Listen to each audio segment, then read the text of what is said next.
हाँ जी, कैसे हैं आप लोग। मैं मनोज कुमार बंसल केमिस्ट्री वाले सर चैनल पे आपका वेलकम करता हूं। अब जो हमारा नया टॉपिक सरफेस केमिस्ट्री में शुरू होने वाला है वो है कैटालिसिस। और जो कैटालिसिस का डिस्कशन है, फिर मैं आपसे कह रहा हूं कि ये मैं एनसीईआरटी से ऊपर नहीं जा रहा हूं। और जैसे ही चैप्टर खत्म होगा फिर हम लोग 2022 तक अपडेटेड सारे के सारे क्वेश्चंस नीट के एज वेल एज जेई के यहां बोर्ड पे सोल्व करेंगे। तो शुरू करें भी अपना काम। कैटालिसिस में जो एनसीईआरटी की पहली लाइन है वो कह रहा है कि पोटेशियम क्लोरेट, लिखा जी KClO3। Potassium chlorate when heated strongly, जब इसको हीट किया गया 653 से 873 केल्विन कह रहा है, तो यूं समझ लें अप्रोक्सीमेट 600 डिग्री सेंटीग्रेड तक गया है वो। तो ये तो आपको पता ही होगा कि जब KClO3 को हीट करो तो 2KCl3O2 बनता है, 2KCl3O2 बनता है। ठीक है जी। डिकम्पोजेज स्लोली, ये रिएक्शन स्लो है। तो कुल मिलाकर एक माहौल बना रहा है कि कुछ कैटलिस्ट टाइप से चीजें होती हैं। तो पहले बता रहा है कि इस टेम्परेचर पे रिएक्शन स्लो है, 2KClO3 से 2KCl3O2 बनना स्लोली है। Decomposes slowly giving the dioxygen 2KClO3 2KCl3 oxygen का रिएक्शन एनसीईआरटी लिखती है, but in the presence of. लेकिन इसी काम को अगर इसी काम को हम लोग मैग्नीज डाइऑक्साइड की प्रेजेंस में करवा दें, मैग्नीज डाइऑक्साइड की प्रेजेंस में करा दें, तो रिएक्शन बिकम्स फास्ट। तो ये वाली रिएक्शन फास्ट हो जाएगी। Reaction becomes fast at lower temperature range, और वो टेम्परेचर रेंज आपको कह रहा है 473 केल्विन से लेकर 633 केल्विन तक, मतलब 200 डिग्री सेंटीग्रेड की मिनिमम रेंज पकड़ गया, जो कि पहले यही रेंज अप्रोक्सीमेट 380 डिग्री हुआ करती थी। तो कम टेम्परेचर पे रिएक्शन प्रोसीड कर गई। तो ऐसा क्या है जो इसमें कमाल कर गया है? तो इनडायरेक्टली मैं बोलना चाहूंगा कि ये आपका टीचर है। मतलब जो टीचर है वो कैटलिस्ट है, उसके कॉम्पोजिशन में, उसकी बनावट में कोई चेंज नहीं है। लेकिन आप एक लोअर से हायर क्वालिटी के प्रोडक्ट बन गए हो, तो रिएक्शन को रिएक्टेंट से प्रोडक्ट की तरफ लेकर आना, रिएक्शन को रिएक्टेंट से प्रोडक्ट की तरफ लेकर आना, और जो कंडीशंस पहले ड्रास्टिक चाहिए थी उसको अब लोअर लेवल की कंडीशंस में, हाई टेम्परेचर लोअर टेम्परेचर की तरफ बढ़ गया, रिएक्शन को आसानी से करवा दिया।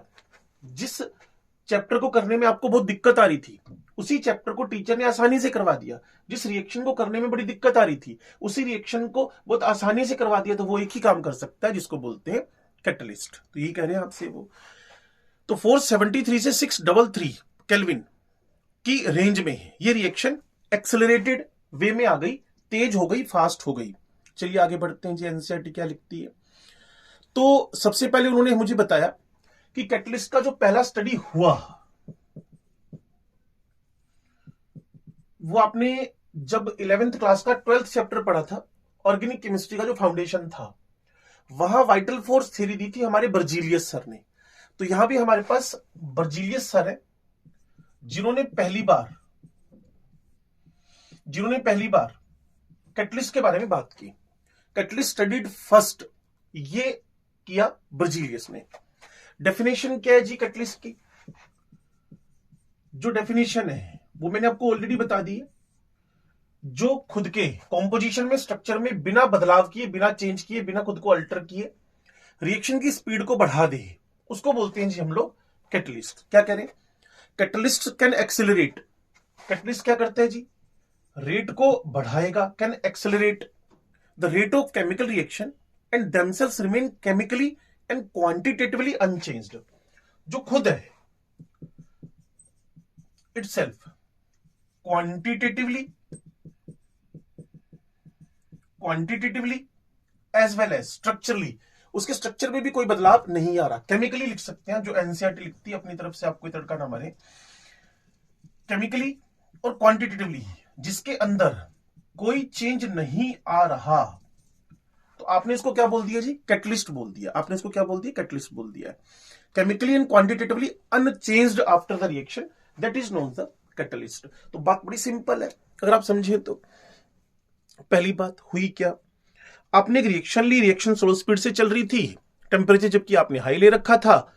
अब हुआ क्या, आपने उसके अंदर MnO2 डाल दिया, MnO2 ओके। MnO2 ने क्या किया, 200 डिग्री कम पे रिएक्शन करवा दी। तो आपने कहा जी ये किसी एक की चीज का कमाल हो सकता है, और वो कौन है, कैटलिस्ट है। तो फिर आपने क्या कहा, आपने कहा कि कैटलिस्ट की डेफिनेशन दे देते हैं। तो आपने कहा जो रेट ऑफ रिएक्शन को बढ़ा दे और खुद का quantitatively as well as chemically कोई चेंज ना आने दे, उसको आपने क्या बोल दिया, कैटलिस्ट बोल दिया है। चलिए आगे बढ़ते हैं इसके अंदर।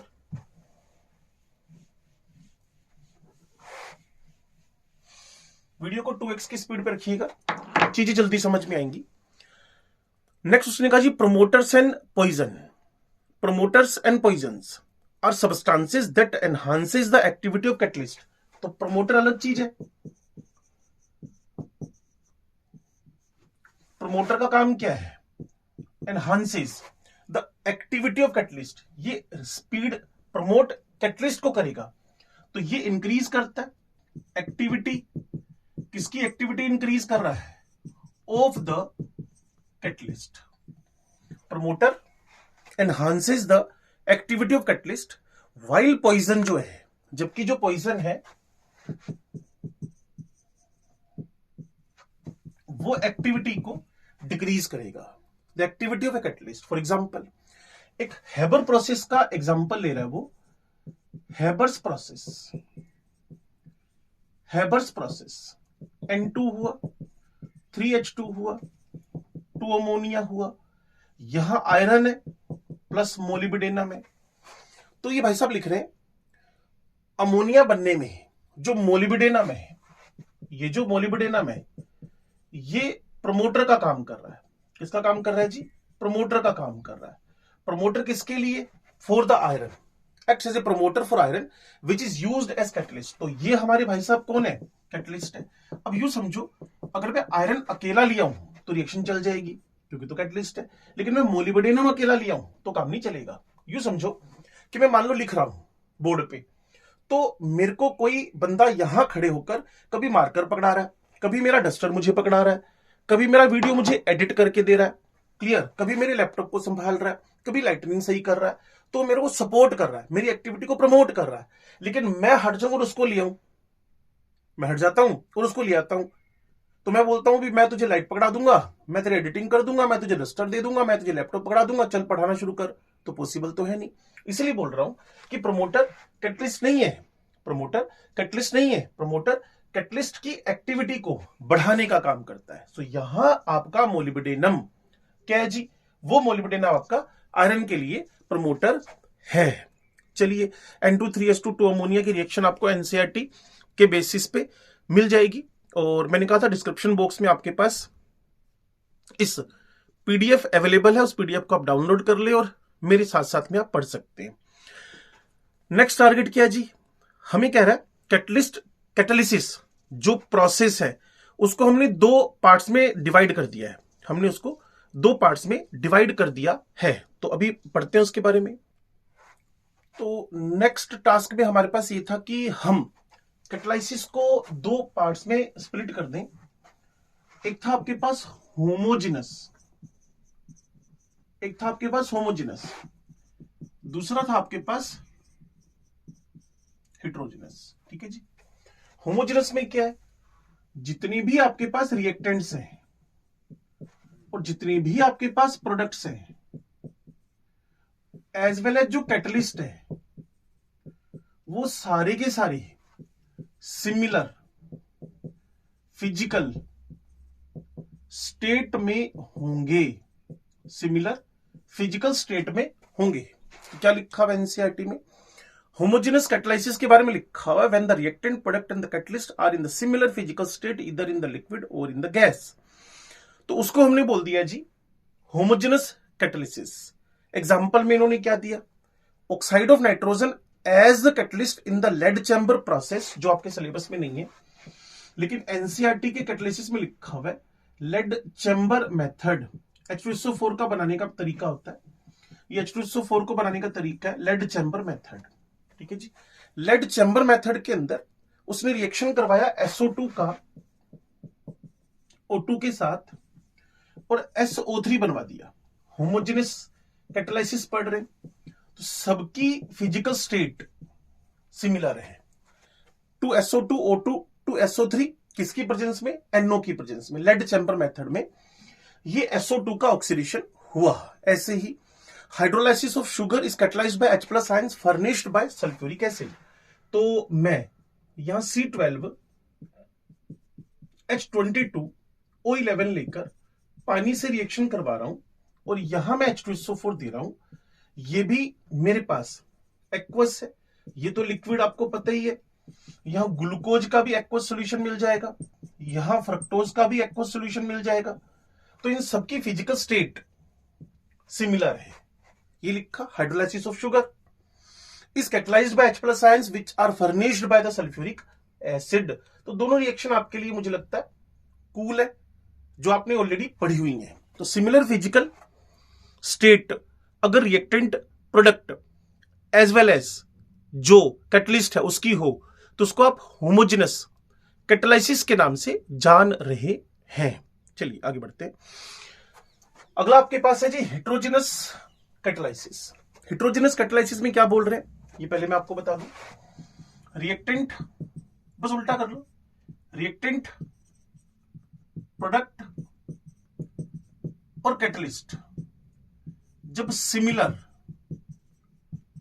फिजिकल स्टेट में ना हो तो आपने इसको बोल दिया जी हेट्रोजेनस कैटालाइसिस। हेट्रोजेनस कैटालाइसिस जब रिएक्टेंट प्रोडक्ट और कैटलिस्ट सिमिलर फिजिकल स्टेट में ना हो तो आपने इसको बोल दिया जी हेट्रोजेनस कैटालाइसिस। और इसमें जनरली जो मैंने देखा है वो क्या होता है कि जो कैटलिस्ट है वो सॉलिड स्टेट में ही पाया जाता है, जनरली सॉलिड स्टेट में ही मिलता है जो कैटलिस्ट है। ठीक है जी। The catalysis catalytic process in which reactant product and catalyst are in the different phases. Oxidation of SO2 into, ये पहले भी आया था, जैसे इधर लेड चैम्बर मेथड का नाम लिखा वैसे इधर कॉन्टैक्ट प्रोसेस का नाम लिखेगा। ये भी H2SO4 को बनाने का ही तरीका है। तो यहां लिखा जी SO2, यहां लिखा O2, यहां बन गया SO3, यहां जो V2O5 लिखा ना वो सॉलिड है। ठीक है, ये गैस हुआ, ये गैस हुआ, ये गैस हुआ, और जो कैटलिस्ट लिखा वो सॉलिड है। Oxidation of sulphur dioxide into sulphur trioxide in the presence of, यहां प्लेटिनम भी लिखा है, एनसीईआरटी ने प्लेटिनम लिखा है, तो ये ऑक्सीडेशन करवाया प्लेटिनम की प्रेजेंस में। ये हम करते हैं ऑक्सीडेशन का प्रोसेस जो लेड चैम्बर मेथड में भी था और इस प्रोसेस में भी है। नेक्स्ट हेबर प्रोसेस की बात कर ले, वो ऑलरेडी लिखा जा चुका है N2, इससे पहले वाले बोर्ड पे था। N2 3:2 ammonia Haber process. फिर आप पी ब्लॉक के 15वें ग्रुप में याद करो हेबर के बाद ओस्टवाल्ड प्रोसेस। ओस्टवाल्ड में हम क्या करते हैं, मैंने आपको एक कोड सिखा रखा है 4546। ये मैं आपसे बात कर रहा हूं हेट्रोजेनस कैटालाइसिस के बारे में। अगर आप याद करें हेबर प्रोसेस तो याद हो गया, नाइट्रोजन गैस है, हाइड्रोजन गैस है, अमोनिया गैस है। आप समझ पा रहे हैं? देखो एक ट्रेंड ना जेई में क्या चल रहा है, जरूर देखना जनवरी वाले पेपर्स, उसमें आपको दिखेगा स्टेटमेंट भी आ रहे हैं, उसमें मैचिंग क्वेश्चन भी आ रहे हैं। तो आप तैयार रहिएगा नीट के लिए, वहां भी इस टाइप के क्वेश्चंस मिलेंगे। अप्रैल का सेशन अभी आने वाला जेई का, वहां भी देख सकते हैं। ये वीडियो हम होली के दिन 8 मार्च को यहां शूट कर रहे हैं। इसके अलावा आज होली है तो उसके लिए मैं आपको होली की ढेरों बधाइयां देता हूं। तो आगे बढ़ते हैं जी।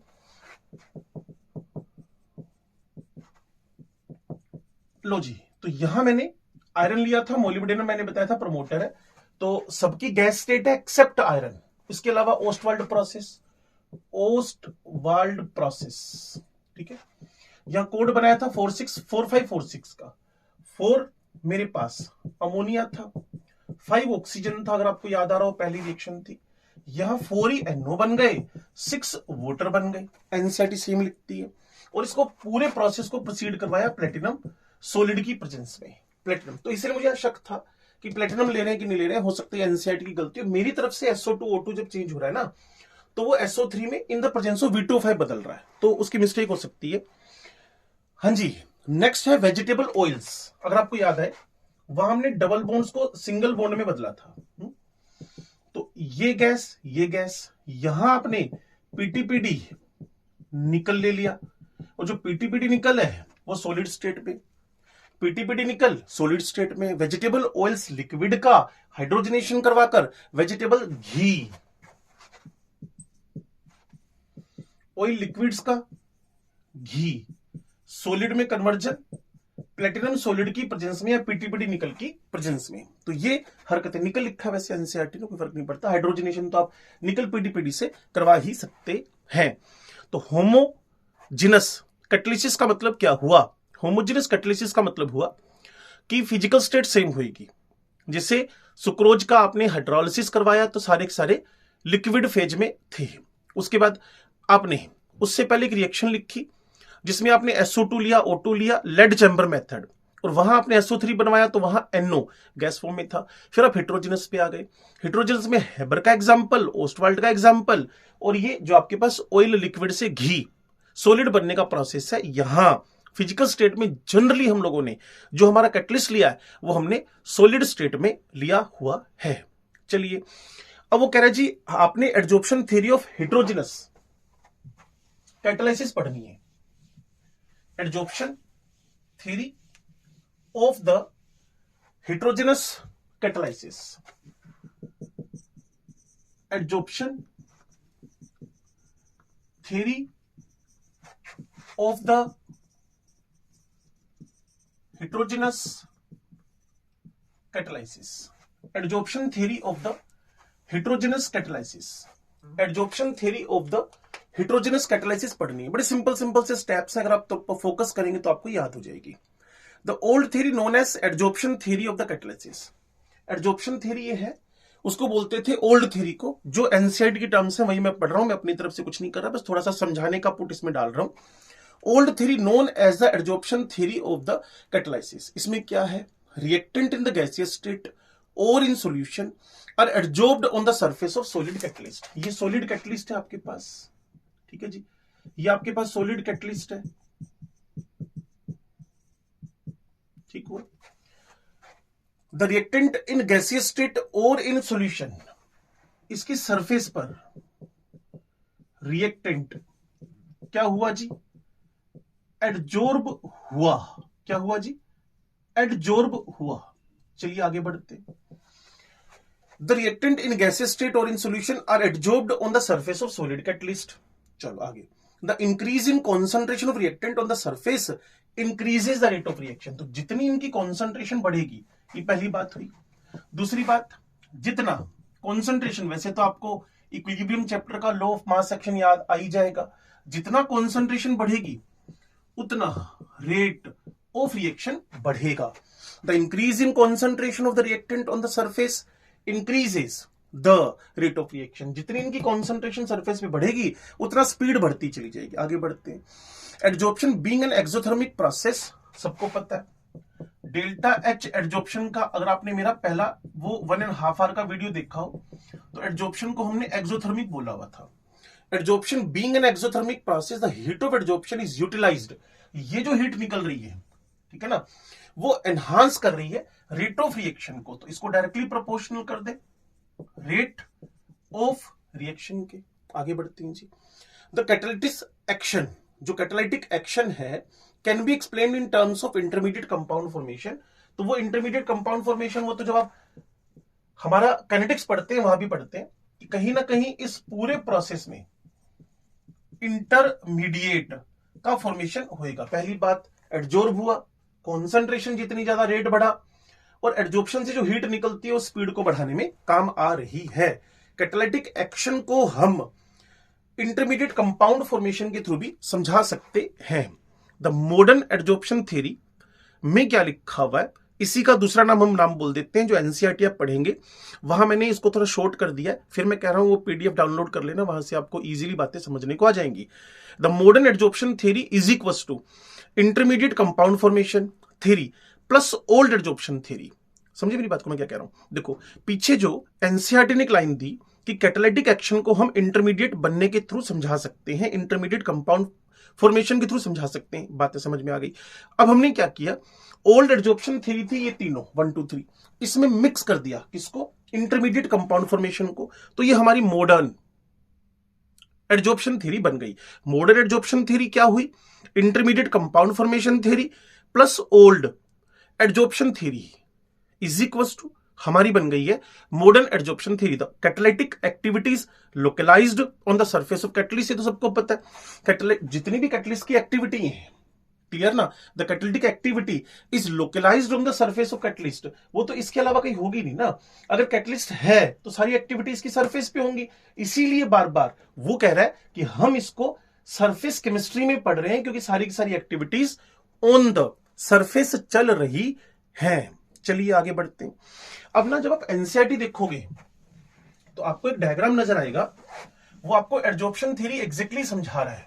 वो आपको एडजॉर्प्शन थ्योरी एग्जैक्टली समझा रहा है और मॉडर्न एडजॉर्प्शन थ्योरी समझा रहा है। तो ओल्ड एडजॉर्प्शन थ्योरी में क्या हुआ, सरफेस ऑफ द कैटलिस्ट पे कॉन्सेंट्रेशन ऑफ द रिएक्टेंट बढ़ी, जितनी ज्यादा उतना स्पीड ज्यादा, और जितना हीट इवॉल्व होएगी वो उसको सपोर्ट करती रहेगी। नाउ सबसे पहले क्या होगा, वही सेम थ्योरी है, उसमें कुछ नया तड़का नहीं मारा उसने। Diffusion of reactant to the surface of catalyst. तो सबसे पहले डिफ्यूजन मतलब जो स्टूडेंट है वो टीचर की तरफ जा रहा है, डिफ्यूज। तो यहां जो रिएक्टेंट है, यहां जो रिएक्टेंट है वो कैटलिस्ट की सरफेस पे क्या हो रहा है जी। वैसे तो कोरोना के बाद से आपके घर पहुंच गए हैं टीचर, जैसे मेरा वीडियो देख रहे हो तो मैं आपके घर ही पहुंच गया। स्टूडेंट टीचर के पास पहुंचा तो रिएक्टेंट, फिर भी पहुंचे तो आप कुल मिलाकर वीडियो पे, टीचर के पास तो आना पड़ेगा। रिएक्टेंट कैटलिस्ट की सरफेस पे चला गया, पहली लाइन थी। फिर क्या हुआ, फिर हुआ एडजॉर्प्शन, वही सेम जो पिछली थ्योरी में था। एडजॉर्प्शन हुआ, फिर क्या हुआ, अकरेंस ऑफ केमिकल रिएक्शन। फिर क्या होएगा, occurrence of the chemical reaction. Simple आप रिएक्शन भी लिख सकते हो। पहले डिफ्यूजन हुआ, फिर एडजॉर्प्शन हुआ, फिर रिएक्शन हुआ। तो डर निकालना है आपने अपना। पहले डिफ्यूजन हुआ, सरफेस पे जाके चिपक गया, एडजॉर्प्शन के साथ दूसरे दोनों कवर हो गए, फिर रिएक्शन शुरू हो गई। अब रिएक्शन शुरू हो गई है तो अब वहां से उसका डिसॉर्प्शन होगा, वहीं चिपका थोड़ी रहेगा। Reactant now converted to product, तो प्रोडक्ट को बाहर तो आना है, तो दर्द हो गया, डर से सीधे दर्द पे शिफ्ट हो गए। And diffusion of reactant product away, तो अब आपके पास वो वापस डिसॉल्व होना और प्रोडक्ट अब आपका कैटलिस्ट से दूर चला जाएगा। ठीक है जी। तो दर्द के बाद अब जो टर्म सेट करना चाहते हैं, डिफ्यूज वापिस हो गया, डिफ्यूजन डिफ्यूजन, बीच में एआरडी है, diffusion adsorption reaction then desorption and finally product का डिफ्यूजन। तो देखो यहां डी रिएक्टेंट है, यहां डी प्रोडक्ट है, डी रिएक्टेंट है, डी प्रोडक्ट है, एडजॉर्प्शन है, रिएक्शन है, फिर डिसॉर्प्शन है। इतनी सी बात है। ये दूसरा और चौथा वर्ड एक दूसरे के उल्टे हैं। एडजॉर्प्शन डिसॉर्प्शन बीच में एक ही तो आया है, रिएक्शन। ठीक है जी। तो इसी बात को अगर आप समझते हैं तो ये पूरी की पूरी हमारी एक पूरी थ्योरी हुई। पहले रिएक्टेंट क्या हुआ, डिफ्यूज हुआ, कैटलिस्ट की तरफ बढ़ा, फिर उसके बाद वहां वो एडजॉर्ब हुआ, फिर उसकी रिएक्शन हुई आपस में, फिर डिसॉर्ब हुआ, एंड देन आफ्टर जो प्रोडक्ट है वो अवे मतलब दूर चला गया, मतलब क्या हो गया, डिफ्यूज हो गया। डिफ्यूज डिफ्यूज दोनों बार है, पहले रिएक्टेंट डिफ्यूज हुआ, फिर प्रोडक्ट डिफ्यूज मतलब कैटलिस्ट के पास जाना, और डिफ्यूज मतलब कैटलिस्ट के पास है तो उससे दूर जाना। ये दोनों एक्टिविटी हमारे पास हेट्रोजेनस की, हेट्रोजेनस कैटालिसिस की एडजॉर्प्शन थ्योरी का फंडामेंटल हुआ। इसके जो डायग्राम की बात आप कर रहा था, तो आपसे मैं कर रहा था, वो मैं यहां एक बार दिखा देता हूं आपको। एनसीईआरटी लिखती है कि सबसे पहले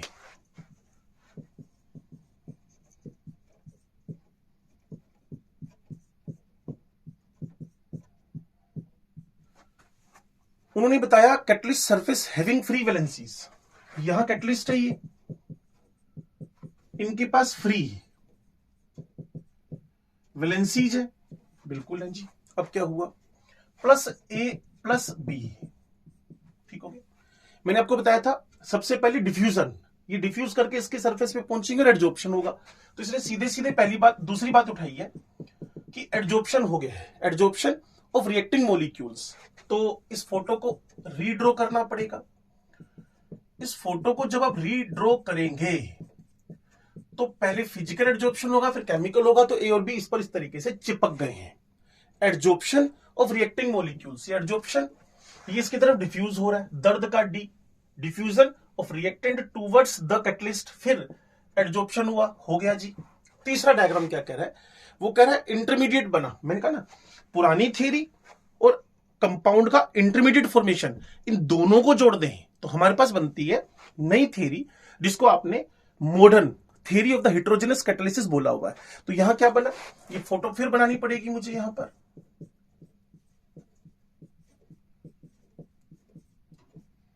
यहां ए और बी आपस में इंटरमीडिएट बना गए हैं।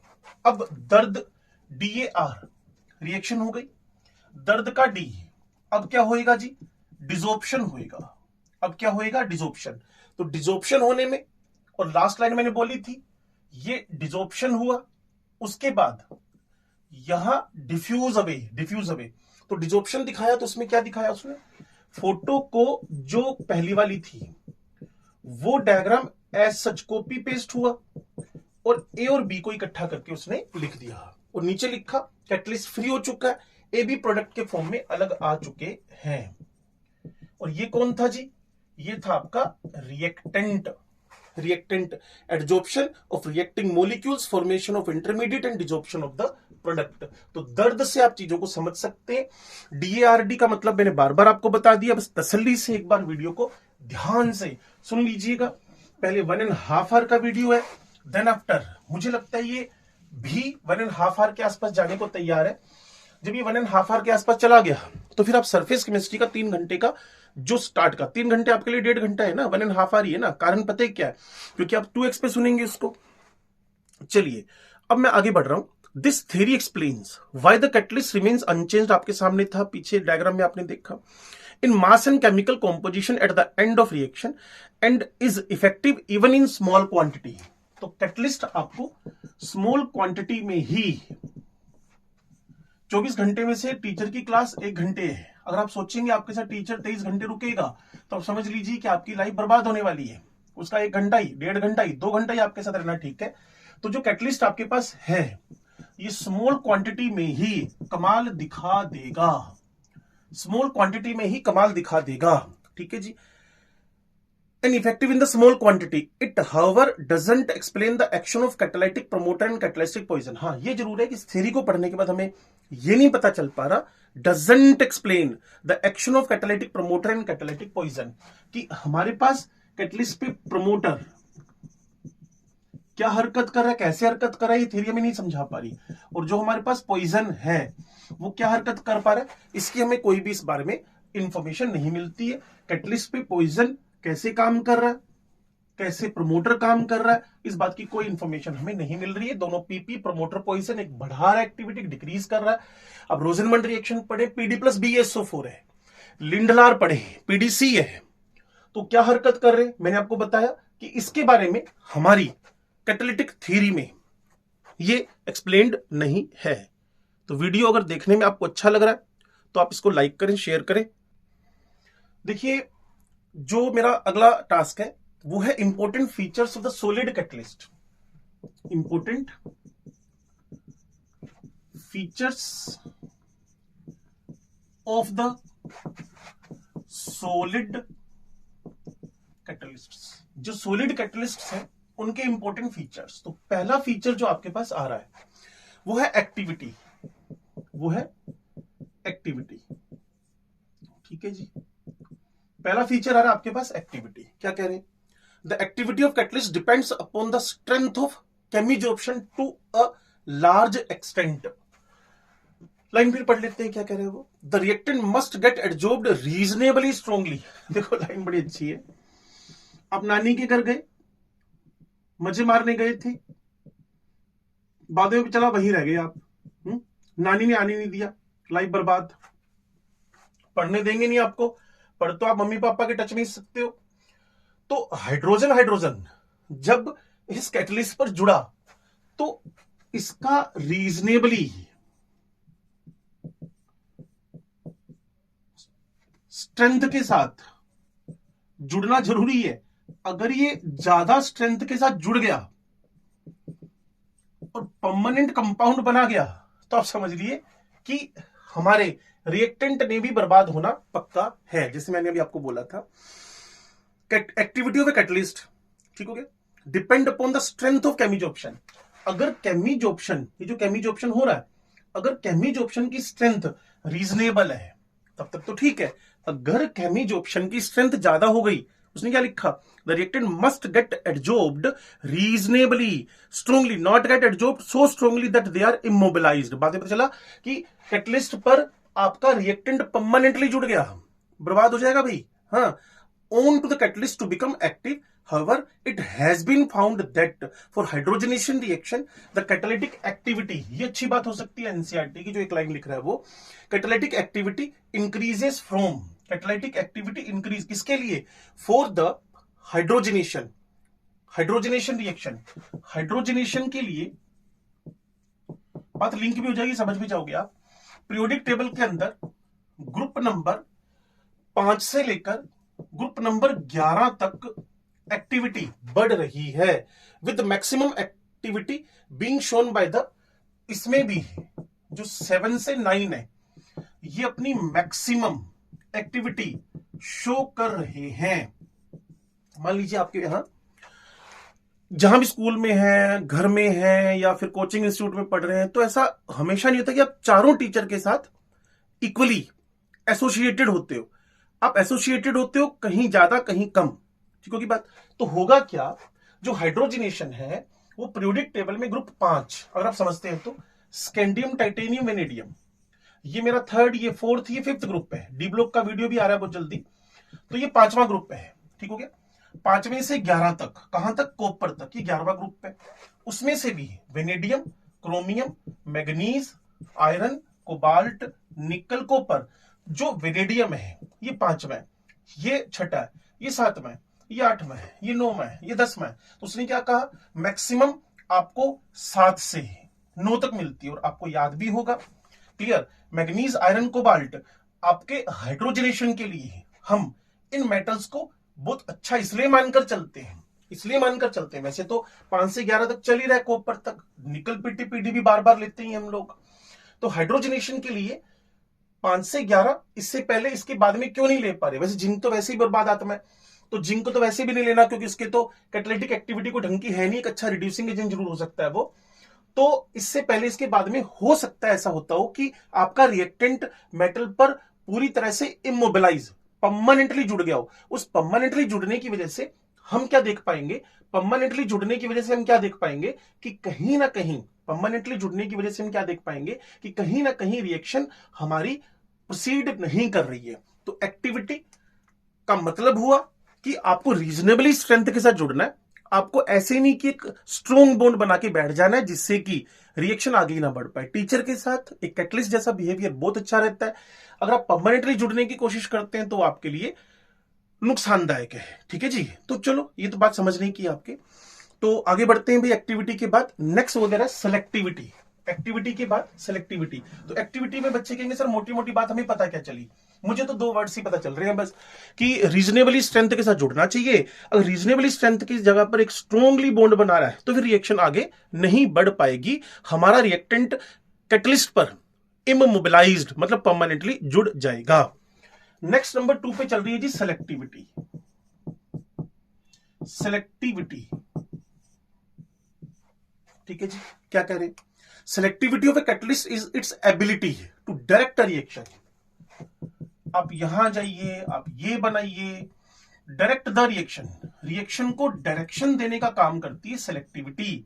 Direct the reaction, selectivity reaction को जो डायरेक्ट करे, जो डायरेक्शन दे, जो बताए कि आप भी स्टूडेंट हो, आप भी स्टूडेंट हो, आप भी स्टूडेंट हो, 3 लोग स्टूडेंट है, तुम्हें तुम्हारे बिहेवियर स्ट्रेंथ के अकॉर्डिंगली किस फील्ड में जाना चाहिए। तो सेलेक्टिविटी रिएक्शन को डायरेक्ट करने का फंडा है। कैसे, क्या लिख रहा है वो, when under the same reaction condition many products are possible, selectivity of different catalyst for same reactant. जैसे कि मैं आपको carbon monoxide hydrogen, carbon monoxide hydrogen, NCERT लिख रहे हैं, कार्बन मोनोऑक्साइड हाइड्रोजन, लो जी सेम रिएक्टेंट है, under the same reaction condition many products are possible, selectivity of different catalyst for same reactants, same reactants, ठीक होगी बात, is different as a result a substance which acts as a catalyst in one reaction में fail to catalyse another reaction. यहां मान लीजिए आपने यहां निकल लिखा, ठीक है, तो इस रिएक्शन का जो निकल है वो आपको इसमें मीथेन हाइड्रोजनेशन की रिएक्शन कर गई और प्लस वाटर मिला, बैलेंसिंग की बात है तो 3 आ जाएगा, ये समझो बात को। नेक्स्ट कार्बन मोनोऑक्साइड हाइड्रोजन है, यहां आपने एक ऑक्सीडाइजिंग एजेंट लिखा हुआ है, कॉपर आपको पता है ऑक्सीडाइजिंग एजेंट है, ZnOCr2O3 भी ऑक्सीडाइजिंग एजेंट है, और पेपर में पूछ लिया गया एम्स में तो स्टार क्वेश्चन हुआ करते थे, तो मुझे ऑक्सीडेशन टाइप से कुछ लग रहा है। तो कार्बन मोनोऑक्साइड और हाइड्रोजन ने इन ऑक्सीडाइजिंग एजेंट की प्रेजेंस में क्या बना दिया जी, मिथेनॉल, और यही कार्बन मोनोऑक्साइड हाइड्रोजन फिर ले रहा हूं मैं, तो ये सिर्फ कॉपर की प्रेजेंस में है, आपको क्या दे रहा है, इसका further oxidise product that is a formaldehyde. बात को समझिए, सेलेक्टिविटी कैटलिस्ट की डायरेक्ट करने की पावर है, रिएक्शन को डायरेक्ट करना, मतलब तुम्हें कहा जा रहा है, तुम्हें कहा जा रहा है, तुम्हें कहा जाना है, तो सेम कार्बन मोनोऑक्साइड भाई साहब आपको कहा जाना है, जब आपको निकल मिलेगा तो आपको मीथेन बनाना है, हाइड्रोजनेशन। हाँ भाई, आप भी कार्बन मोनोऑक्साइड वाटर गैस हो, सिन गैस हो, आपको जब कॉपर ZnOCr2O3 मिलेगा आपको मिथेनॉल में जाना है। तो ये रिएक्शन की एक सेलेक्टिविटी पावर हुई, सेलेक्टिविटी पावर हुई। तो कुल मिलाकर एनसीईआरटी की बातें आप सीख गए हो कि एक्टिविटी रीजनेबली स्ट्रेंथ के साथ जुड़ना, और सेलेक्टिविटी कैटलिस्ट डायरेक्ट करेगा, डायरेक्शन देगा किसको, रिएक्टेंट को, कि तुम्हें फाइनल प्रोडक्ट क्या बनाना है। लो जी अगला टास्क, शेप सेलेक्टिव कैटलिस्ट मतलब जियो लाइट्स। शेप नाम से पता चल रहा है, शेप सेलेक्टिव, शेप के बिहाफ पे सिलेक्शन होगा, शेप सेलेक्टिव कैटलिस्ट मतलब जियोलाइट्स, शेप सेलेक्टिव कैटलिस्ट मतलब जियोलाइट्स। तो जियोलाइट्स हैं क्या, पहली बात, शेप सेलेक्टिव कैटलिस्ट तो बोल ही दिया मैंने आपको, पहली लाइन तो वो एनसीईआरटी कवर कर रही है। दूसरी line Honey comb like structure है, मधुमक्खी का छत्ता देखा होगा ना, हनी कोम्ब लाइक स्ट्रक्चर है, हनी कोम्ब लाइक स्ट्रक्चर है, ठीक है जी। दूसरी बात, दे आर माइक्रोपोरस एल्यूमिनोसिलिकेट्स, ये सबसे इंपॉर्टेंट बात है, माइक्रो मतलब छोटे छोटे, पोरस मतलब उसके अंदर होल्स हैं, माइक्रोपोरस सीव्स टनल्स, और ये एल्यूमिनो एल्यूमिनो सिलिकेट्स हैं, माइक्रोपोरस एल्यूमिनोसिलिकेट्स हैं, they are microporous aluminosilicates with 3D network of silicate. Silicate आपने समझा हुआ है, जब आप पी ब्लॉक के ग्रुप नंबर 14 में थे तो ये आपका एक सिलिका का 3 डायमेंशनल स्ट्रक्चर बना था, 3 डायमेंशनल स्ट्रक्चर बना था, ठीक हो गया। इस 3 डायमेंशनल स्ट्रक्चर के अंदर 3 dimensional network of silicate in which some silicon atoms, लो जी आर रिप्लेस्ड बाय, इसको रिप्लेस किया सिलिकॉन +4 को, उसको कहा भाई साहब बाहर जाके बैठो आप, एल्यूमिनियम +3 इसकी जगह लेगा, भाई साहब आप बाहर जाके बैठो, आपकी जगह एल्यूमिनियम आएंगे, सिलिकॉन कहता कोई बात नहीं, हम कबड्डी में आउट हो गए, हम बाहर चले गए, हमारी जगह सेम आयन तो लाना था, उसने कहा कोई नहीं तुम चिंता मत करो, हम इस आयन को Na+ या कैल्शियम से क्या कर लेंगे, कंपनसेट कर लेंगे। तभी आपने कभी जियोलाइट में परम्यूटेट का नाम सुनाओ, एग्जांपल है जियोलाइट का, परम्यूटेट का नाम सुनाओ, क्या होता है, Na2Si2 Na2Si2 Al2O8 Al2Si2O8 222 बोलता हूं मैं वैसे, 2 सिलिकॉन हटे, 2 एल्यूमिनियम आए, 2 प्लस की यहां कमी हो गई, उसको सोडियम ने क्या कर दिया, ऑक्यूपाई कर लिया। तो atoms are replaced by aluminium atoms giving the ALOSI framework, ALOSI framework, ठीक होगी बात। तो reaction taking place in zeolite, ये जो इनके अंदर रिएक्शन होनी है, इनके अंदर जो रिएक्शंस होनी है वो डिपेंड किस पर करेंगी। मैंने कहा जी इसके नाम में नहीं लिखा ये बात, इसके नाम में बात लिखी है कि जो रिएक्शंस डिपेंड कर रही हैं वो शेप पे डिपेंड कर रही हैं। The reactions taking place in the zeolite depends on, किस पे डिपेंड कर रही हैं? Upon the size and shape. Size and shape, किसका size and shape? Of reactant and product. Reactant बड़ा है छोटा है, उसके साइज पे सारी कहानी डिपेंड करेगी। रिएक्टेंट प्रोडक्ट के साइज एंड शेप पे डिपेंड कर रही है, as well as upon the pores and cavities of the zeolite. ठीक है जी, तीसरी बात इसमें लिख दे, पोर्स का साइज। ठीक है जी, reaction taking place in zeolite depends upon the size and shape of the reactant product हो गया, as well as upon the pores and cavities. कुल मिलाकर सारी कहानी साइज शेप की है। रिएक्टेंट इतना छोटा है कि डिफ्यूज हो गया, प्रोडक्ट इतना बड़ा है कि बनने के बाद वो ट्रैप हो गया, पोर्स इतने छोटे हैं कि रिएक्टेंट सेट नहीं हो पा रहा, फिट नहीं हो पा रहा, कैविटीज इतनी छोटी बड़ी हैं कि रिएक्टेंट घुस तो गया पोर के अंदर से लेकिन बीच में जाकर फंस गया। तो रिएक्टेंट, प्रोडक्ट, पोर्स, कैविटीज, इन सबके साइज शेप पे हम इसकी कैटालिटिक पावर को डिपेंड करवाते हैं। नेक्स्ट लाइन क्या है जी? They are found in nature as well synthesise. मतलब कुल मिलाकर ये आर्टिफिशियल भी है और नेचुरल भी है। आर्टिफिशियल का जमाना तो चल ही रहा है ना, आर्टिफिशियल भी नेचुरल भी, तो ये कोई बहुत ऐसा दमदार पॉइंट नहीं हुआ जिसको आप रट्टे मारोगे। For catalytic selectivity they are found in nature as well as synthesise for the catalytic selectivity. मुझे कोई ज्यादा इसमें मजेदार लगती नहीं है। फिर एक एग्जांपल लिख रहा है वो 5वें नंबर पे, जो मैंने पॉइंट बनाए हैं। In petrochemical industry for cracking of hydrocarbon and isomerisation. Example में एक इंपॉर्टेंट जियोलाइट हमारे पास है ZSM5। ये क्या करता है जी? ये आपके एल्कोहल को बाय डिहाइड्रेटिंग देम, किसको? एल्कोहल को सीधे सीधे किसमें कन्वर्ट कर देगा? In the petrol. मतलब इट कन्वर्ट्स एल्कोहल्स। लिख दिया जी एल्कोहल। क्या एक्शन करवाया? Dehydration action. पूरी लाइन पढ़ दूंगा मैं इसके बाद। और फिर इससे जो हाइड्रोकार्बन्स हैं वही आपको पता है गैसोलीन है। सुने लाइन, ZSM5 ये जो ZSM5 है ये एल्कोहल को डिहाइड्रेशन करवाकर हाइड्रोकार्बन फर्दर गैसोलीन, और गैसोलीन भी आपको पता है एल्केन ही है। लाइन सुन लो, यूजेस क्या है पेट्रोकेमिकल इंडस्ट्री के अंदर। पेट्रोकेमिकल आप समझते हैं, पेट्रोल केमिकल ही है। For cracking of hydrocarbons. Cracking का मतलब था, जैसे आपने एल्केन चैप्टर में पढ़ा ना, कि एक बड़े हाइड्रोकार्बन को आप एल्कीन्स में, एल्केन्स में पायरोलाइज कर सकते हैं, क्रैकिंग कर सकते हैं। तो वहां हुआ क्या, जो आपका ZSM5 है, आइसोमेराइजेशन की रिएक्शन भी क्वालिटी ऑफ फ्यूल सुधारने में करते थे हम लोग। ये कन्वर्ट करता है एल्कोहल को ZSM5 किसके अंदर? गैसोलीन के अंदर, by dehydrating them to gives a mixture of hydrocarbon. तो हाइड्रोकार्बन का मिक्सचर बना। ये गैसोलीन, मेरा कहना ये था कि जो आइसोक्टेन है वो गैसोलीन है। तो ज्यादा हम एनसीईआरटी से बाहर नहीं जाते हैं, जितना इसने दिया उसको समझ लें कि ZSM5 का काम है तुम्हारे अल्कोहल को डिहाइड्रेट करके मिक्सचर ऑफ हाइड्रोकार्बन बनाना। मिक्सचर ऑफ हाइड्रोकार्बन ही आपके पास पेट्रोल का काम कर रहा है, गैसोलीन का काम कर रहा है।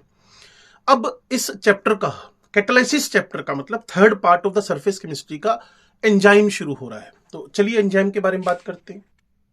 ये एंजाइम क्या है? तो एनसीईआरटी लिखती है, वैसे आप बोटनी में इसको पढ़ती हो, बायोकेमिकल कैटलिस्ट बोलते हैं एंजाइम्स।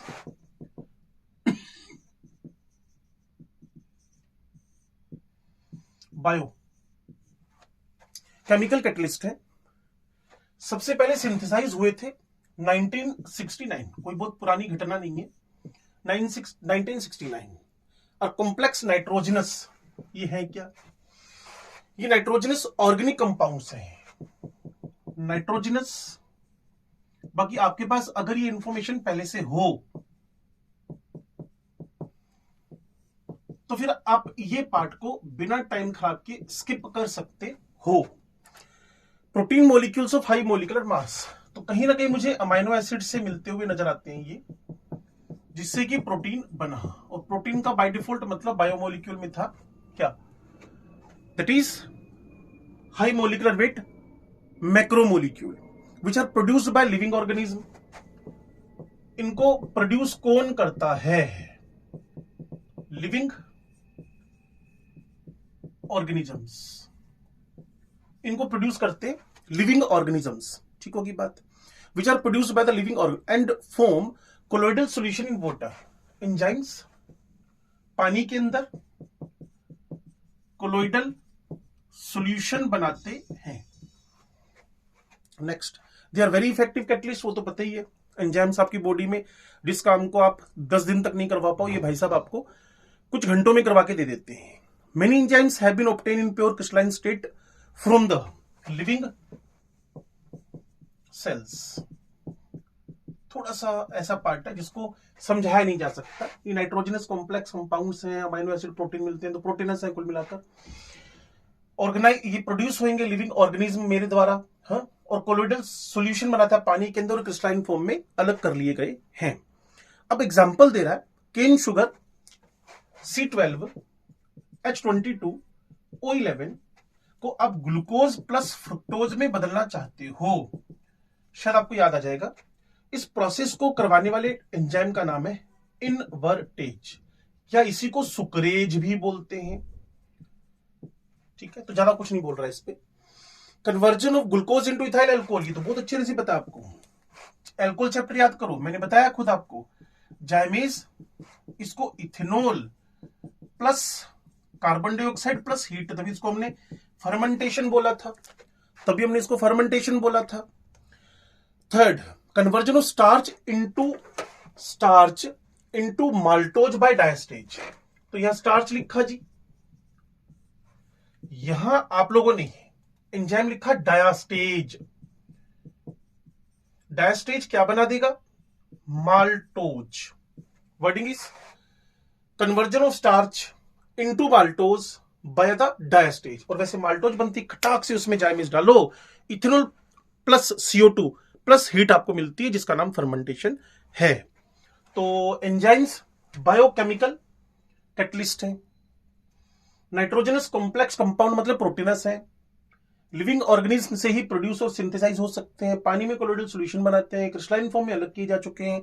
एग्जांपल सुक्रेज वाला आपको पता है, इनवर्टेज वाला, डायस्टेज वाला भी मोस्ट प्रोबेबली आपको पता ही होगा, ठीक है ना। और फिर जो ग्लूकोज और पर एक जाइमेज एंजाइम काम करता है, उसको फर्मेंटेशन से किस में बदलता है, alcohol plus CO2 plus heat में। एग्जांपल और एनसीईआरटी में। चौथा एग्जांपल दिया, माल्टोज को फिर ये अल्कोहल में बदलेगा तो जाइमेज देना पड़ेगा। Conversion of maltose into glucose तो माल्टेज से होगा, और वो जो ग्लूकोज बनेगी,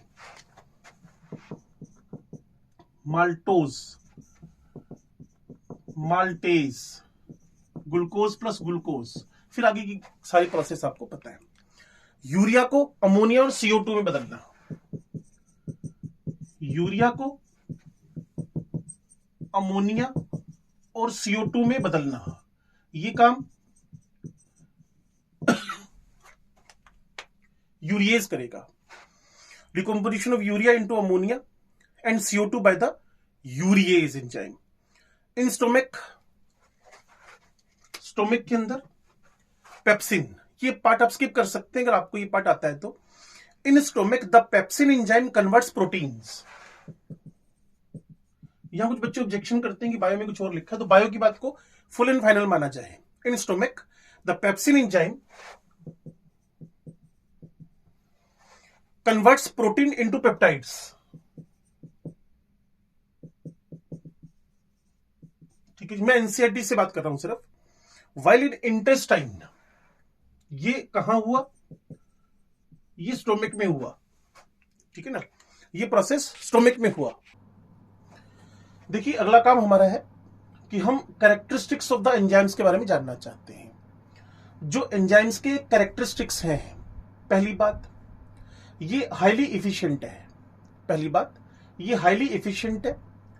दूसरा, एक मोलिक्यूल एंजाइम का मिलियंस ऑफ रिएक्शन को कुछ मिनटों में करवा सकता है, स्पेसिफिसिटी है। यूरिया, एनसीईआरटी बोलूंगा, इससे ऊपर नहीं बोलूंगा। स्पेसिफिसिटी, यूरिया यूरिएज एंजाइम से ही अमोनिया CO2 में बदलेगा, किसी और पॉलीपेप्टाइड पर यूरिएज डाल दो तो कुछ भी होने वाला नहीं है। ऑप्टिमम टेम्परेचर इसका 298 से 310 केल्विन के बीच में है, जो कि 310 आपका बॉडी टेम्परेचर है, तो ह्यूमन बॉडी टेम्परेचर पे परफेक्टली काम करते हैं। ऑप्टिमम पीएच इसका एसिडिक है। इस एसिडिक पीएच में इनकी एक्टिविटी परफेक्ट है, इन पीएच 5 से 7 एसिडिक के अंदर। तो ये हमारे पास characteristics of the enzyme catalyst हुए। बाकी बात increasing activity in the presence of activator in coenzymes, ये बहुत अच्छी बात है। एक्टिवेटर्स और कोएंजाइम्स या पढ़ते हो अपने बायो के अंदर, मैंने भी कभी पढ़ा हुआ है इसको बायोकेमिस्ट्री में। इंक्रीजिंग एक्टिविटी, इनकी एक्टिविटी बढ़ेगी इन the presence of activator in coenzymes, small non protein vitamin is present along with an enzyme, enzyme के साथ छोटा एक विटामिन का पार्ट होएगा, स्मॉल नॉन प्रोटीन, ये आपके पास प्रोटीन के साथ नॉन प्रोटीनस पार्ट है, ठीक होगी बात। The catalytic activities enhances considerably directly to the activity. Activators are generally metal ions such as Na+, इन दोनों को कलेक्टिवली लिख लो। Na+ जनरली कौन होते हैं जी एक्टिवेटर? मेटल्स, ठीक है जी। Activators are generally metal ions such as Na+, manganese +2, cobalt +2, copper +2, 25 number iron cobalt 26 से पहले, आयरन से पहले और आयरन के बाद में, तो ये ओड नंबर, ये वैसे भी याद कर, सारे ओड नंबर हैं 11, 25, 27, 29, ये आपका एक्टिवेटर्स हैं। The catalytic activity is enhanced considerably, activators generally metal ions है, ऐसा एनसीईआरटी लिखती है। Amylase in the presence of sodium chloride, sodium plus ions are catalytically very active.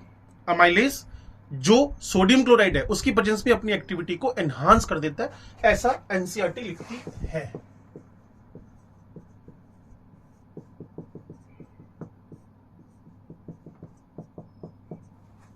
ठीक है जी।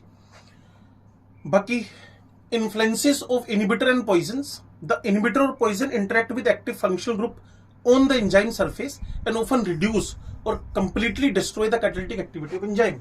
वो मैं आपको पहले बोल चुका हूं। अगर इसने मुझे इनहिबिटर बोला है, नाम से पता चल रहा है, इनहिबिटर हो गया, पॉइजन हो गया, ये कैटालिटिक एक्टिविटी को डाउन कर देंगे या तो कंप्लीटली खत्म कर देंगे, नाम से है ना, आपने कुछ ज्यादा जोर तो मारा नहीं है। उसने कहा influence of the inhibitor and poison, the inhibitor और poison interact with the active function group on the enzyme surface and often reduce और completely destroy the catalytic activity of the enzyme. The use of many drugs is related to their action as enzyme inhibitor in the body. पता क्या होगा? The use of many drugs, कोई drug आप ले रहे हैं तो पता क्या करता है, मान लो आपने कुछ ऐसा नशा कर लिया तो वो क्या करेगा, एंजाइम की एक्टिविटी को खत्म कर देगा। उससे क्या होगा, आपकी बॉडी में जहर की तरह काम करेगा, एंजाइम काम करना बंद कर देंगे, एंजाइम काम करना बंद कर देंगे, आपका काम तमाम हो जाना है। तो कुल मिलाकर एफिशिएंट है, स्पेसिफिसिटी है, ऑप्टिमम टेम्परेचर आपका बॉडी टेम्परेचर रूम टेम्परेचर शुरू करके एसिडिक पीएच काम करती है। जो कोएंजाइम्स है, एंजाइम एंजाइम नाम से विटामिन वगैरह का पार्ट रहेगा एंजाइम के साथ जुड़कर और एक्टिविटी एनहांस करेंगे। एक्टिवेटर में जनरली मेटल्स हैं, आयंस है, वो 11, 25, 27, 29 याद कर लो, आयरन से पीछे और आगे वाला प्लस सोडियम। अमाइलेज NaCl की प्रेजेंस में एनसीईआरटी लिखती है, amylase in the presence of sodium chloride, इसकी एक्टिविटी एनहांस करती है। तो वहां से आप सीख सकते हैं इसको ना। तो इसके बाद है आपका लास्ट एंड फाइनल पार्ट। तो मुझे लगता है हम लोग 1 घंटा 5-6 मिनट में इस वीडियो को खत्म कर पाएंगे, कैटालाइसिस को। फिर हमारा कोलॉइड शुरू हो जाएगा, वो तीसरे वीडियो में आएगा। तो पूरी प्लेलिस्ट में आपको ये एनसीईआरटी लाइन टू लाइन का डिस्क्रिप्शन मिल जाएगा। देखिए मैकेनिज्म की बात हम शुरू कर रहे हैं, तो ध्यान से पढ़िएगा। आपका ये कैटालाइसिस पार्ट खत्म होने वाला है। चैनल को सब्सक्राइब करना मत भूलें, शेयर करें, लाइक करें। इसी से हम बढ़िया वीडियो बना पाएंगे। टारगेट आप ही के लिए कि एनसीईआरटी आपको लाइन टू लाइन अगर याद हो जाती है तो 7 मई 2023 में हम पेपर फोड़ कर आएंगे सरफेस केमिस्ट्री एनसीईआरटी से ओनली, अगर आप मेरी बात को सुन रहे हैं। प्रीवियस ईयर पेपर भी देख लेना 2022 तक के, मैं करवा दूंगा। वैसे surface of colloidal particles of enzyme had a number of cavities.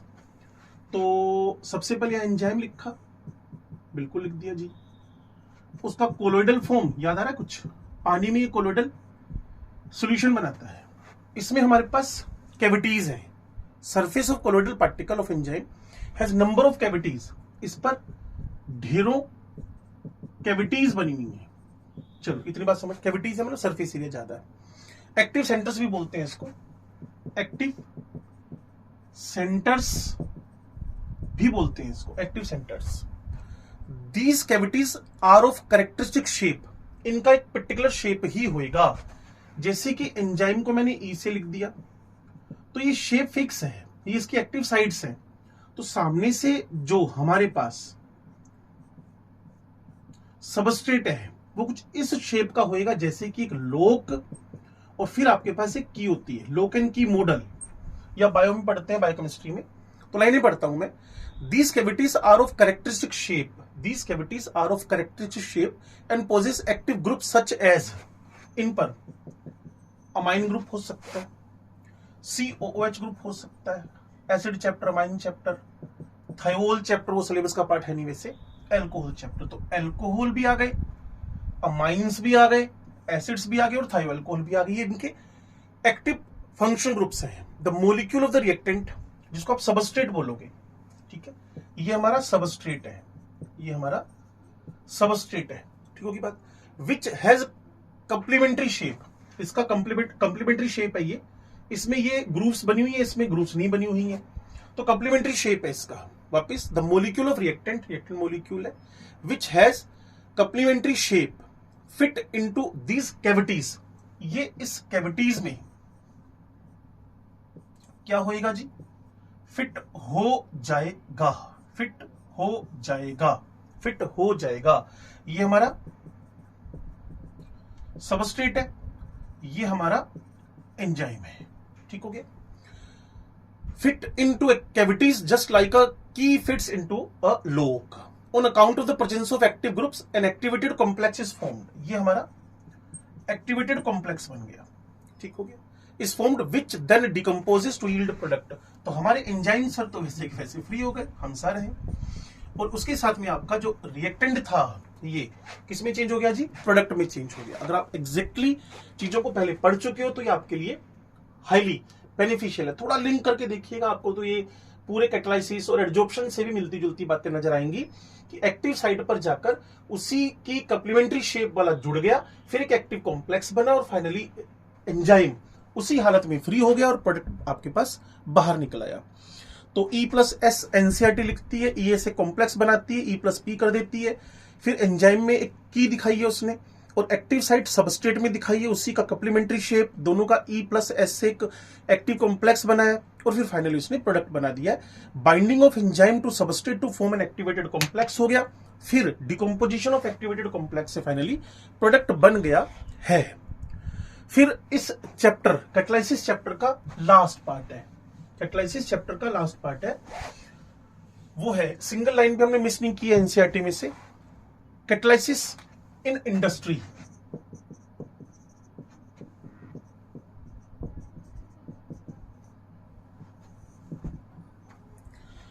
Some of important technical catalytic processes are listed. Number 1 पढ़ा हुआ है आपका, पहला लिखा है जिन्होंने हमारा हेबर प्रोसेस। क्या लिख रहा है हेबर प्रोसेस में, N2 3:2 ammonia, finally divided iron है, जानते ही आप लोग, मोलिब्डेनम प्रमोटर है, पुरानी बात हो गई है, 200 बार प्रेशर है, केमिकल इक्विलिब्रियम में करके आए थे, 500 ATM 500 केल्विन है और 200 बार प्रेशर है और 500 डिग्री सेंटीग्रेड टेम्परेचर है नाउअडेज। और पी ब्लॉक के ग्रुप नंबर 15 में लिखा हुआ है iron oxide, potassium oxide K2O और एल्यूमिना भी यूज कर सकते हैं आज की डेट में, जो मॉडर्न टेक्निक में चेंज किया है। ओस्वाल्ड प्रोसेस याद है, 4,5,4,6 अभी बताया था आपको। फिर वो जो NO बनता है उसको ऑक्सीडाइज करके NO2 बनाते हैं, NO2 को पानी में मिलाकर एक डिसप्रोपोर्शनेशन चलता है उससे हमारा बनता है HNO3, ठीक है जी, NO2 से। तो प्लेटिनाइज्ड एस्बेटोस टेम्परेचर अप्रोक्सीमेट रहता है 300 डिग्री 573 केल्विन। तो दोनों प्रोसेस हमारे पड़े हुए हैं, Haber process and Ostwald process. फिर है contact process, group number 16। SO2 को O2 की प्रेजेंस में SO3 में बदला। तो यहां क्या था याद करो, मैंने कहा था एनसीईआरटी में हल्की सी मिस्टेक है, वो है वहां उसने प्लेटिनम लिख दिया, वहां आना चाहिए था V2O5। तो प्लेटिनाइज्ड एस्बेटोस और V2O5 temperature approximate 400 degree 723 kelvin maximum गया हुआ है। फिर जो SO3 बनता है उस पर H2SO4 डालकर ओलियम बनाता है, ओलियम पानी के टच में आकर H2SO4 बनता है। तो 3 उसने बताया है कैटलिस्ट इन द इंडस्ट्री में, हेबर, कॉन्टैक्ट और ओस्टवाल्ड। हेबर और मेन पार्ट आपका इसके टेबल का पहला पार्ट नहीं है, इसका राइट पार्ट इंपॉर्टेंट है कि आपने आयरन लिया, मोलिब्डेनम प्रमोटर लिया, उसकी जगह पर आजकल हम आयरन का ऑक्साइड K2O भी लेने लग गए हैं और एल्यूमिना भी। और प्लेटिनाइज एस्बेटोस ओस्टवाल्ड में और कॉन्टैक्ट प्रोसेस में हम ले रहे हैं V2O5, ठीक है जी। और फिर क्वेश्चन आ गया इन टेक्स्ट की, हेबर प्रोसेस में hydrogen obtain bye methane with steam in presence of NiO as catalyst, the process known as steam reforming. Why is it necessary to remove CO when ammonia is obtained by the Haber process? एक बार पढ़ लें क्या कह रहा है इन Haber process, ठीक हो गया, समझिए क्या कह रहा है वो। Haber process में N2,3H2 अमोनिया बनता है, वो जो H2 है ना, H2 वो मीथेन पर स्टीम की रिएक्शन करवा के मिलता है, कार्बन मोनो और ये हाइड्रोजन। वो कह रहा है जब हाइड्रोजन को आप अमोनिया प्रोसेस में, हेबर प्रोसेस में अमोनिया बनाने में यूज करोगे ना, तो इस कार्बन मोनोऑक्साइड को हटा देना। ऐसा कह रहे हैं क्यों हटा देना, तो मेरे को तो इतनी बात समझ में आ रही है कि कार्बन मोनोऑक्साइड वहां किस बात का काम करेगा, वो कैटलिस्ट पॉइजन का काम करेगा, और इसके अलावा तो कोई खास बात उसमें है नहीं, क्योंकि वो आयरन था। तो हो सकता है पेंटा कार्बन आयरन बन जाए, आयरन अपना जो कैटलिटिक पावर है वो घटा दे, में भी चांस है। फिर कह रहा है कि एस्टर हाइड्रोलाइसिस शुरू में स्लो है, बाद में फास्ट क्यों हो गया। तो एस्टर के हाइड्रोलाइसिस में, एस्टर समझते हैं आप, ऑर्गेनिक पढ़ी हुई है आपने, RCOR, पानी डाला टूटा, यही जो एसिड बन रहा है यही इसके लिए कैटलिस्ट का काम करता है। तो शुरू में स्लो, बाद में फास्ट। डिजॉर्प्शन कैटलाइसिस में क्या काम करता है भाई, डिजॉर्प्शन ही तो काम करता है। नानी के घर जाओगे, वापस घर भी आना है, तो दर्द समझ में आ रहा है, DARD, डी है ना, तो उसमें डिजॉर्प्शन मस्ट है, नहीं तो प्रोडक्ट नहीं बना पाओगे। इसके बाद आपका कोलोइड शुरू होता है, 1 घंटा 2 मिनट, यानी 1 घंटा 3 मिनट के आसपास ये हमारा वीडियो खत्म हो रहा है। तो अच्छा है कि आप इस वीडियो को देख रहे हैं, और प्रीवियस ईयर पेपर जरूर करने हैं, मैं करवाऊंगा आपको। चैनल को सब्सक्राइब जरूर करें, ठीक है, बिल्कुल। चलें, बाय।